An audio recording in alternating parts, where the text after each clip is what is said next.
Menyambung tadi ucapan dari Pak Alex tentang customer service, pelayanan prima.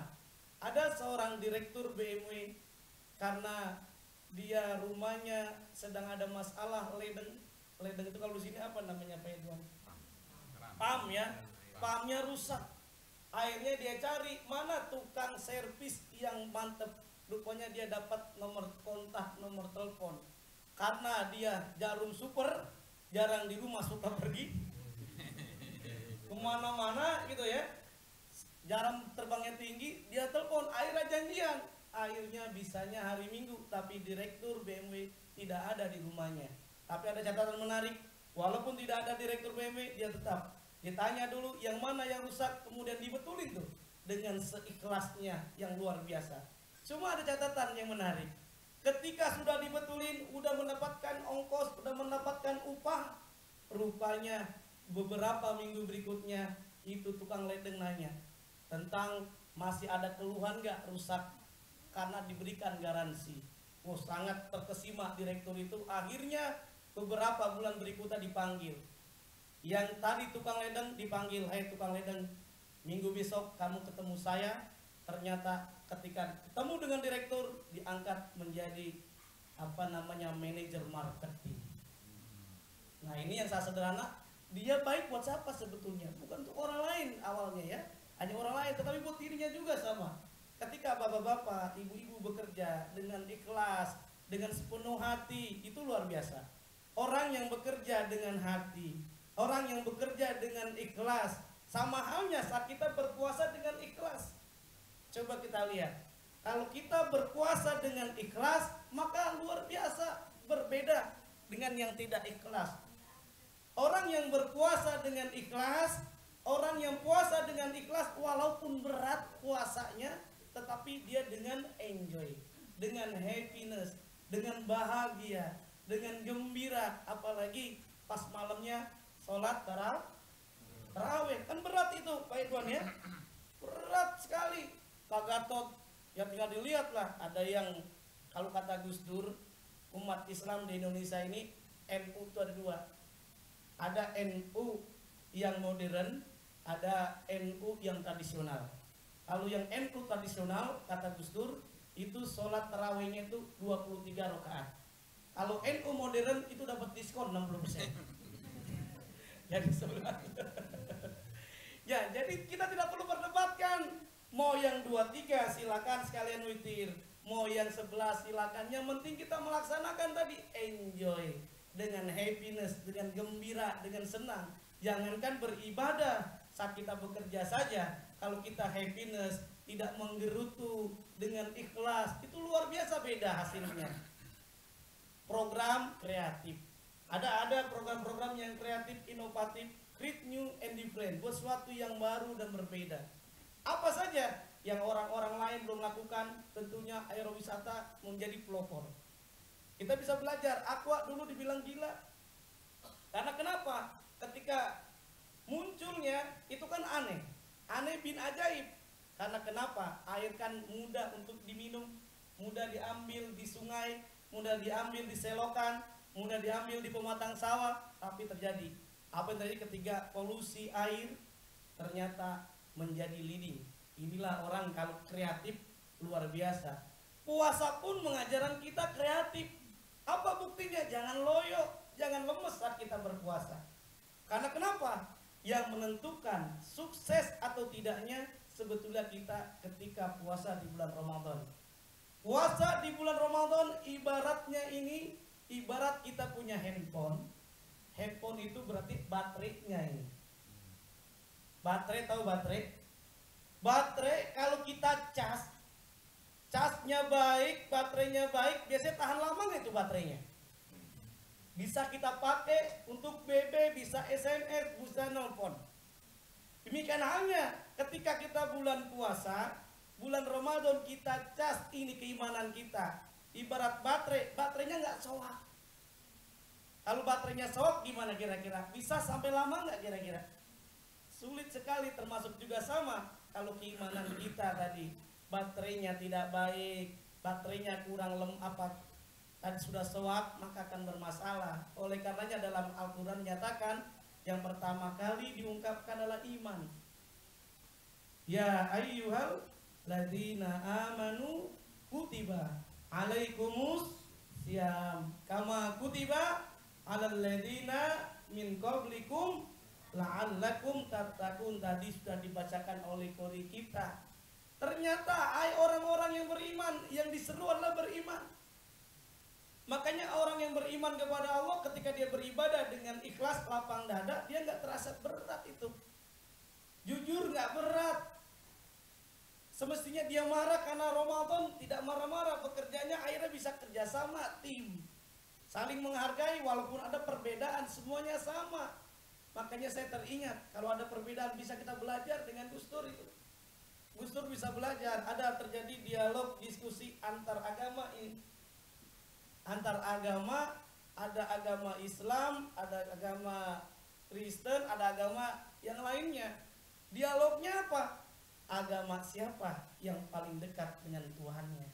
Kan masing-masing mengklaim. Nah, kalau agama yang lain yang menyatakan, oh yang paling dekat bagi Kristen, yang paling dekat dengan Tuhannya adalah Kristen. Karena kenapa? Ada ungkapan kasih sayang dekat, Tuhan Bapa kan dekat, ada ungkapan. Terus kalau bagi yang agama lain dia menyatakan, oh yang biasa pakai om-om itu apa itu Pak? Hah? Hindu ya? Enggak, agama kami yang paling dekat. Kami memanggilnya dengan ucapan om, lebih mesra. Gus Dur ditanya, Dur, kalau ente Islam gimana? Boro-boro dekat sama Tuhan, manggilnya aja pakai toa. Pakai toa itu pakai apa? Pakai supaya kan nggak dekat. Nah ini sebetulnya guyonan. Guyonan yang memberikan gambaran hendaknya kita ketika berpuasa, ketika kita bekerja, hendaknya tadi saling menjalin persatuan dan kesatuan. Bukan hanya puasa, kenapa kita sholat? Ada ucapan, tengok sebelah kanan, Assalamualaikum warahmatullah. Assalamualaikum warahmatullah. Hendaknya kita bukan berantem. Ini menjelang pilpres, apalagi pada berantem ini. Tapi saya berharap mudah-mudahan di aerowisata nggak usah lah ya. Mau masing-masing pilihan bebas silakan, tetapi jangan sampai tadi berantem. Yang disalahkan jangan merasa yang paling menang. Kita lihat nanti, sabar nanti nunggu pengumuman tanggal 9 ya, 9 Juli. Semoga itulah pilihan yang terbaik buat kita semuanya. Bapak-bapak, ibu-ibu yang dimuliakan oleh Allah Subhanahu wa taala, ada catatan menarik. Ketika saya membaca rahasia sukses Bill Gates, pemilik Microsoft, bagaimana Bill Gates bisa sukses? Ternyata Bill Gates sukses perusahaannya sampai detik ini karena dia mengeluarkan 50% keuntungan dari CSR. CSR itu 50% itu dari keuntungan. Luar biasa sekali. Ini model ulang tahun dengan ada model seperti ini, dengan anak yatim. Semoga nanti lebih hebat lagi, yang semakin lebih sukses lagi. Semoga banyak jamaahnya, banyak konsumennya gitu ya. Sehingga termasuk juga ketika keuntungan meningkat, maka kesejahteraan karyawan juga meningkat. Ini saya ada catatan penelitian yang dilakukan oleh YBM BRI, salah satu bank BRI. Ini kalau karena slide-nya kita waktunya juga belum cukup. Ini ada catatan menarik ini. Ada ilustrasi yang menyatakan bahwa kalau karyawannya itu tingkat spiritualitasnya tinggi, itu sangat luar biasa sekali. Bukan hanya karyawannya yang mantap, bukan hanya karyawannya yang untung, tetapi yang untung adalah perusahaannya. Buktinya apa? Ketika karyawan BRI, Bank Republik Bank Rakyat Indonesia itu meningkat, dia sadar berzakat, sadar memberikan kasih sayang, dia terima, dia kasih, dia terima, dia. Kalau kita kan terima aja kan. Nah kan yang kasihnya ini yang tidak pernah, padahal tujuan kita berpuasa adalah bertakwa. La'allakum tattaqun, amalannya apa? Di antaranya bersedekah. Bersedekah tidak harus menunggu kaya raya.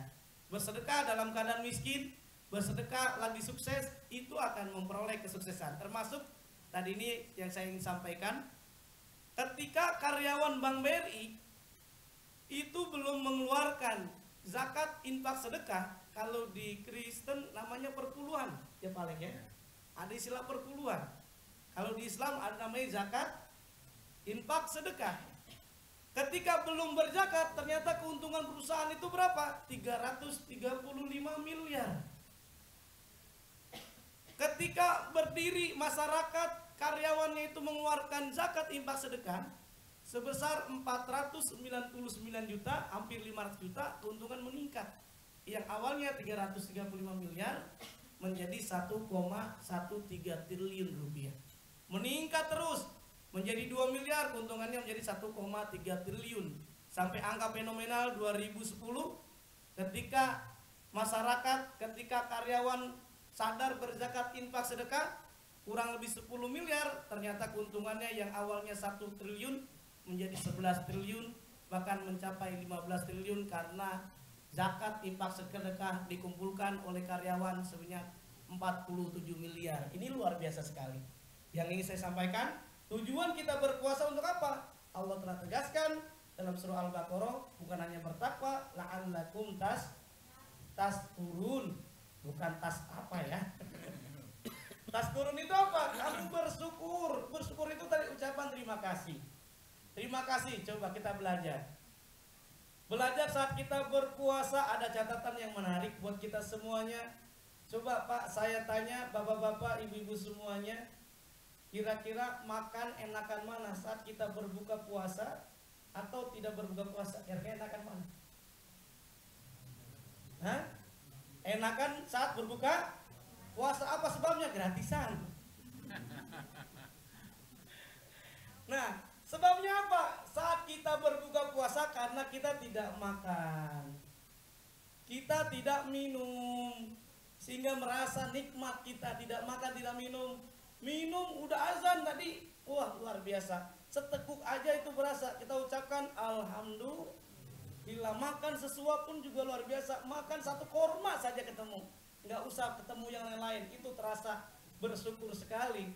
Makanya kalau kita semakin berpuasa sering, bukan hanya saat kita Ramadan, saat nanti sholat puasa sunnah dan lain-lainnya, sehingga kita tidak sayang-sayang dengan harta kita.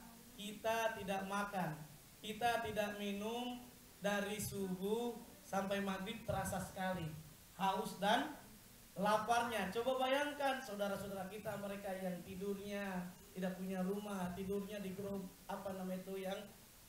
gerobak, manusia gerobak, manusia kardus, manusia yang hidup di bawah tol dan sebagainya. Kita merasa bersyukur. Makanya kalau kita ingin bersyukur, lihatnya jangan ke atas, lihatnya ke bawah. Karena kenapa? Dengan kita melihat kepada yang di bawah, kita merasa senang. Kita akan senantiasa menikmati, kita bersyukur kepada Allah atas nikmat yang luar biasa. Seluruh agama pun diajarkan untuk berterima kasih. Oleh karenanya, puasa ini adalah perubahannya bukan untuk orang lain saja, buat kita sendiri tadi. Bahkan bukan hanya untuk kita sendiri, buat orang lain. Ketika membantu dengan sedekah, yang awalnya sebetulnya ketika kita bantu, ada orang yang minta-minta, biasanya kita kasih berapa? 10.000, 5.000 kita bayar. Coba kasih kira-kira 100.000, senyumnya lebarnya itu. Hah? Beda itu. Ketika senyumnya lebar, sebetulnya yang pertama kali senyum bukan orang lain. Siapa yang pertama kali senyum? Kita sendiri senyum. Alhamdulillah, kita udah bisa memberikan manfaat pada orang lain. Apalagi didoain panjang gitu. Ini dengan kita memberikan, ternyata kita berbagi luar biasa. Setia, sosial kita semakin tinggi. Perubahan yang ada secara individu yang menarik tadi, ternyata kehadiran kita bisa bermanfaat bagi orang lain. Bukan hanya jujur, bukan hanya disiplin, bukan